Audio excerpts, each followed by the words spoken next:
அஸ்ஸலாமு அலைக்கும். Hi friends, இன்றைக்கும் ஒரு வீடியோண்டோட உங்களை சந்திக்கிறேன். இந்த வீடியோ வந்து ஒரு லஞ்ச் தான் உங்களோட ஷேர் பண்ணிக்கிறேன். நல்ல ஒரு கறி செஞ்சுருக்கிறேன். அந்த கறியைத்தான் உங்களுக்கு ஷேர் பண்ணிக்கிறேன். நீங்களும் அதுபோல் செஞ்சு பாருங்கன்ட்டு சுரக்க கறி, இந்த சுரக்க கறியோட இதெல்லாம் சேர்த்து செஞ்சு பாருங்கள். டேஸ்ட் அப்படி நல்லா இருக்கும். சுரக்க கறியோட நீங்கள் இந்த கோம்போ வந்து அதாவது சிக்கன் லிவர் அப்படின்னா சிக்கன் பார்ட்ஸ் அந்த கறியும் செஞ்சு பாருங்கள். பெப்பர் சிக்கன் பார்ட்ஸ் அதெல்லாம் டேஸ்ட் அப்படி நல்லா இருக்குது. நாங்கள் இந்த சுரக்கா வந்து நாங்கள் இப்படி தோல் எல்லாம் நல்லா சீவி சின்னதாக கட் பண்ணி எடுத்துக்கணும். கட் பண்ணி சுரக்கா வந்து நீங்கள் முத்தல் இல்லாத சுரக்கா நீங்கள் வாங்கிக்கோங்க. இப்போ இதை நாங்கள் நல்லா கட் பண்ணி வச்ச போகிறோம். இதுக்கு வந்து தேங்காய் துருவி வச்சுக்கோங்க. இப்போ இது கறி ஆக்குறதுக்கு ஒரு சட்டியில் எண்ணெய் சேர்த்துக்கோங்க. எண்ணெய் மிச்சம் சேர்க்க வேணும். என்ன நாங்கள் தேங்காயும் சேர்க்குறதால ஒரு 1.5 கரண்டி எண்ணெய் சேர்த்த போகிறோம். கடுகு வெந்தயம் போட்டுக்கோங்க. இது நல்லா பொரிஞ்சு வர டைமுக்கும் இதோட வந்து சின்ன பட்டைத்தூள் சேர்த்துங்க. சேர்த்த பிறகு இதோட வந்து கொஞ்சம் உடைச்சாத அந்த இது உளுந்து ஒரு டீஸ்பூன் மாதிரி சேர்த்து நல்லா எல்லாம் பொரிய விடணும். இது நல்லா பொரிஞ்சு வரும். நல்லா கலர் மாறி வர சார் இதோட நீங்கள் வெங்காயம் தக்காளி பச்சை மிளகாய் சேர்த்துக்கோங்க. வெங்காயம் ஒரு பாதி அளவு சேர்த்துனா போதுமேனா நாங்கள் தேங்காயும் போட்டு அரைச்சி செய்ய போகிறோம். இப்போ வெங்காயம் இதெல்லாம் போட்ட பிறகு நல்லா கலந்துட்டுக்கணும். இதெல்லாம் நல்லா வதங்கி வரட்டும் மண்ணில். இதோட நாங்கள் ஒரு கொத்து கருவேப்பிலை சேர்த்து நல்லா கலந்துட்டுக்கணும். கருவேப்பிலை சேர்க்குறது எல்லாம் அந்த கறி நல்லா ஒரு மணத்துக்காக வேண்டி இதோட இஞ்சி பூண்டு பேஸ்ட் ஒரு 1/4 டீஸ்பூன் மாதிரி சேர்த்துக்கோங்க. ஏன்னா நாங்கள் பூண்டு நாங்கள் தேங்காயும் போட்டு அரைச்சி எடுக்கிறதால கொஞ்சம் போல் சேர்த்துவோம் அந்த மணத்துக்காக வேண்டி. இதெல்லாம் சேர்த்து நல்லா வதங்கின பிறகு இதோட நாங்கள் கட் பண்ணி வச்சிருந்த சுரக்காவை சேர்த்துக்கணும். இந்த சுரக்காய் சேர்த்தப்பறம் இதுக்கு நாங்கள் பருப்பு வேறையாக வேக வச்சுக்கணும். உங்கள்கிட்ட எந்த பருப்பு இருக்கிறதோ அதை வேக வச்சுக்கோங்க. நான் மைசூர் பருப்பு தான் இருந்து அதுதான் ஒரு கப் அளவு நான் வேக வச்சுன்னு ஒரு சின்ன ஒரு பவுலுக்கு மாதிரி வேக வச்சு எடுத்துக்கோங்க. இப்போ இதுக்கு வந்து கொஞ்சம் மிளகாய்த்தூள் சேர்த்துக்கோங்க. மிச்சம் சேர்க்கல ஒரு பிஞ்ச் அளவு. அதோட கொஞ்சம் போல் மல்லித்தூள் சேர்த்துக்கோங்க. சேர்த்து மஞ்சள் சேர்த்துக்கோங்க ஒரு பிஞ்ச் அளவு அதுவும் சேர்த்துக்கோங்க. சேர்த்து நல்லா அப்படி கலந்துட்டுக்கோங்க. இப்போ இதுக்கு தேவையான உப்பையும் சேர்த்துக்கணும். உப்பையும் சேர்த்து நல்லா கலந்துட்ட போகிறோம். நாங்கள் வேக வச்சு இந்த பருப்பு அதையும் இதோடு சேர்த்து நல்லா கலந்துட்டு அப்படியே மூடி போட்டு வேக வச்சிட வேண்டியதுதான். இந்த சுரக்காலையும் தண்ணி விட்டு வெந்து வரும். இதற்கு மிச்சம் தண்ணி சேர்க்கவே தேவையில்லை.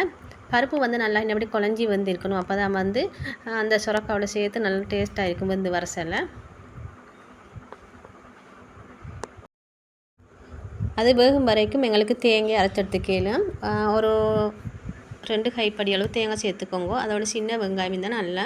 அதோட வந்து பச்சை மிளகாய் 2 இல்லாட்டி 3 சேர்த்துக்கோங்க. இதோட பூண்டு ஒரு 4-5 பூண்டு சேர்த்துக்கோங்க. சேர்த்த பிறகு இதுக்கு வந்து நான் பெரிய வெங்காயமும் சேர்த்துட்டேன். அதோட சீரகம் ஒரு டீஸ்பூன் மாதிரி சேர்த்துக்கோங்க. அதோட வந்து சோம்பு அதையும் நல்லாவே கொஞ்சம் குறைவாக சேர்த்துக்கணும். சேர்த்த பிறகு மிளகு விதை சேர்த்துக்கோங்க. இதுக்கு சேர்க்க வேண்டியது நான் பச்சரிசி கொஞ்சம் போல் நான் ஊற வச்சுட்டேன். பச்சரிசி தேங்காய் அரைச்சி போட்டு செஞ்சு பாருங்கள். அந்த கறி வந்து நல்லா இறுக்கமாக இருக்கும். இப்போ இந்த தேங்காவை வந்து நான் மிக்சியில் தான் அரைச்சி எடுத்துக்க போகிறேன். மிக்சியில் போட்ட பிறகு இதோட வந்து அரிசி ஊற வச்சிருந்த பச்சரிசி தான் சேர்த்துக்கணும். நாட்டரிசி இல்லை, பச்சரிசி கொஞ்சம் சேர்த்து தண்ணி ஊற்றி நீங்கள் நல்லா பேஸ்ட் மாதிரி என்னப்படி அரைச்சி எடுத்துக்கோங்க. பச்சரிசி நீங்கள் ஊற போட்டு இந்த வட்டாக்கறி அடுத்து வந்து இந்த சுரக்க கறி ஆக்கி பாருங்கள். உங்களோட கறி வந்து நல்லா இறுக்கமாக வரும். தண்ணி போல் இருந்தாலும் நல்லா இறுக்கமாகி வரும். இப்போ சுரக்கா வந்து நல்லா குழஞ்சி நல்லா வெந்து வந்துட்டுது அந்த பருப்பு எல்லாம் சேர்ந்து. இப்போ இதோட நாங்கள் வந்து அரைச்சி வச்சிருந்த தேங்காய் சேர்த்துக்கணும். உங்களுக்கு தேங்காய் பாலும் சேர்த்துக்கலாம். தேங்காய் பால் தேவையும் இல்லை இதுக்கு. இப்போ அரைச்சி வச்சிருந்த தேங்காய் சேர்த்து நல்லா கலந்துட்டுக்கணும். இந்த டைமுக்கு நீங்கள் உப்பையும் செக் பண்ணி பார்த்துக்கோங்க. உப்பு போதாண்டா கொஞ்சம் உப்பு சேர்த்துக்கலாம்.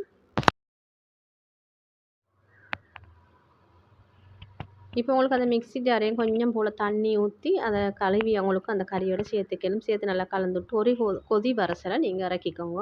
உங்களுக்கு வீடியோவில் பார்க்க சில விளங்கும் எப்படி சுரக்கா கறின்ட்டு. இதை பார்க்குறதுக்கு அழகாக இருந்தாலும் டேஸ்ட்டும் அப்படி நல்லா தான் இருக்கும். இந்த மிளகு சீரகம் எல்லாம் தேங்காய் மறைச்சி போட்டு செஞ்ச கறி அப்படி டேஸ்ட்டாக இருக்கும். அடுத்த கறி என்னென்னு பார்ப்போம். இதுக்கு சைட் டிஷ்க்கான சிக்கன் லிவர் கறி தான் செஞ்சுருந்தேன். அதுக்கு ஒரு சட்டியில் எண்ணெய் சேர்த்துக்கோங்க. சேர்த்த போகிறோம். இதோட கொஞ்சம் போல் கடுகு வெந்தயம் நல்லா போட்டு நல்லா பொரிய விடணும். இதோட ஒரு பட்டை ஒரு ஏலக்காய் எல்லாம் போட்டுக்கோங்க. போட்ட பிறகு இதெல்லாம் நல்லா பொரிஞ்சு வர டைமுக்கு இதோட அடுத்தது ஒவ்வொன்றை சேர்க்கணும். வெங்காயம் வந்து நல்லா ஒரு பெரிய சைஸ் வெங்காயம் மட்டும் சின்னதாக நீள் வாக்கில் கட் பண்ணி போட்டுக்கோங்க. வெங்காயம் போட்ட அளவுக்கு இந்த கறி நல்லா டேஸ்ட்டாக வரும்.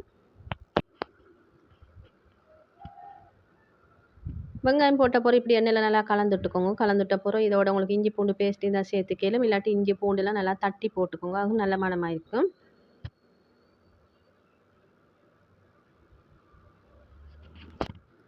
இந்த வெங்காயத்துக்கே கொஞ்சம் உப்பு தூவிட்டு சின்ன மிளகாய் பெரிய மிளகாய் தக்காளி பழுத்த தக்காளி ஒன்று போட்டு கருவேப்பிலை ரொம்ப எல்லாம் போட்டு நல்லா கலந்துட்டுக்கணும். இப்போ இந்த எண்ணெயில் எல்லாம் நல்லா வதங்கி வரணும். இதை அப்படி கொஞ்சம் மூடி போட்டு வச்சுட்டு டக்குன்னு அப்போ வதங்கி வந்துடும். ஒரு 3 நிமிஷத்துக்கு ஒரு திறந்து பார்த்து நல்லா வதங்கி வந்துச்சு. இப்போ இதோட வந்து கொஞ்சம் தனி மிளகாய் தூள் சேர்த்துக்கலும். அப்போ இன்னும் கொஞ்சம் நல்லா கலர் ஆகி வரும் உங்களோட கறி. இப்போ நாங்கள் இந்த சிக்கன் இந்த லிவருக்கு வந்து கொஞ்சம் மஞ்சத்தூள் சேர்த்துக்கணும். நீங்கள் இது மஞ்சள் போட்டு கழுவி வச்சுக்கோங்க. இதோட கொஞ்சம் கரம் மசாலா 1/4 டீஸ்பூன் சேர்த்துக்கோங்க. அதோட கொஞ்சம் சீரகத்தூள், இது வறுத்த மல்லித்தூள், அது ஒரு 2 கரண்டி மட்டும் சேர்த்துட்டு, இந்த வறுத்த மல்லித்தூள் சேர்த்தா இந்த கறி நல்ல ஒரு கலர் வரும். அதோட பெப்பர் சேர்த்துக்கணும். பெப்பர் கூடுதலா சேர்த்து இந்த கறி செய்கிற அதோட கொஞ்சம் கட்டர்த்தூள் சேர்த்துக்கோங்க. சேர்த்து இதெல்லாம் உப்பு சேர்த்து நல்லா கலந்துட்டுக்கோங்க.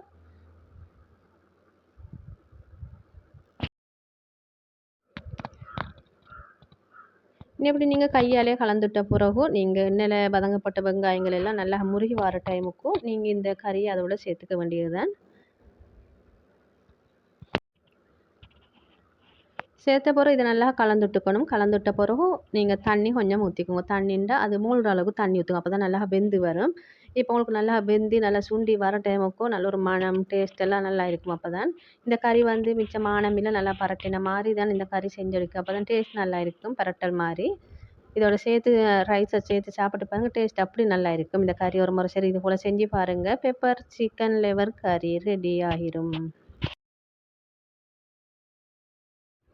உங்களுக்கு இந்த கறிகளுக்கு உரப்பு போதாண்டா உங்களுக்கு தனி மிளகாய் தூள் தூவிக்கலும். இந்த கறியை வந்து நீங்கள் 2-3 தடவை மட்டும் திறந்து இன்னும் அப்படி கலந்துட்டுக்கணும். லாஸ்ட்டில் இந்த அளவு வரசில் நீங்கள் இதோட மல்லித்தலை தூவி உங்களுக்கு இறக்கிக்கலும். மல்லி இலை இல்லைண்டா உங்கள்கிட்ட கருவேப்பிலை இலை இருந்தால் அதை சின்னதாக கட் பண்ணி அப்படி போட்டுக்கோங்க. போட்ட பிறகு நல்லா அந்த எண்ணெய் பிரிஞ்சு வர டைமுக்கு இதை அப்படியே இறக்கிக்க வேண்டியதான். நல்லா சுட சுட இந்த கறியோட உங்களுக்கும் பானும் நல்லா தான் இருக்கும். இதோட ரொட்டி எல்லாத்தையும் விட ஒயிட் ரைஸோட இது சேர்த்து சாப்பிட்டு பாருங்க நல்லாயிருக்கும். இந்த காம்போ நீங்கள் மின்சால ஒரு முறை சரி செஞ்சு பாருங்கள். இதோட உங்களுக்கு புளியான மொண்டி தான் இன்னும் கொஞ்சம் டேஸ்ட் நல்லாயிருக்கும். இந்த வீடியோ எல்லாரும் பிடிச்சிருக்குன்னு நினைக்கிறேன். பிடிச்சிருந்தா இந்த வீடியோ நீங்கள் சேவ் பண்ணி ஒரு நாளை செஞ்சு பாருங்கள். டேஸ்ட் நல்லா தான் வரும். இந்த வீடியோ எல்லாருக்கும் ஷேர் பண்ணிக்கோங்க. உங்களோட ஃபேமிலி அண்ட் ஃப்ரெண்ட்ஸ்களுக்கு புதுசாக பார்க்குறோம் மறக்காமல் சப்ஸ்கிரைப் பண்ணி பக்கத்தில் பெல் ஐக்கன் அழுத்தி ஆல் ஆப்ஷனுக்கு கொடுவோம். இன்னும் ஒரு இன்ட்ரெஸ்டான வீடியோவில் சந்திக்கும் வரை எல்லாருக்கும் தேங்க்ஸ் ஃபார் வாட்சிங்.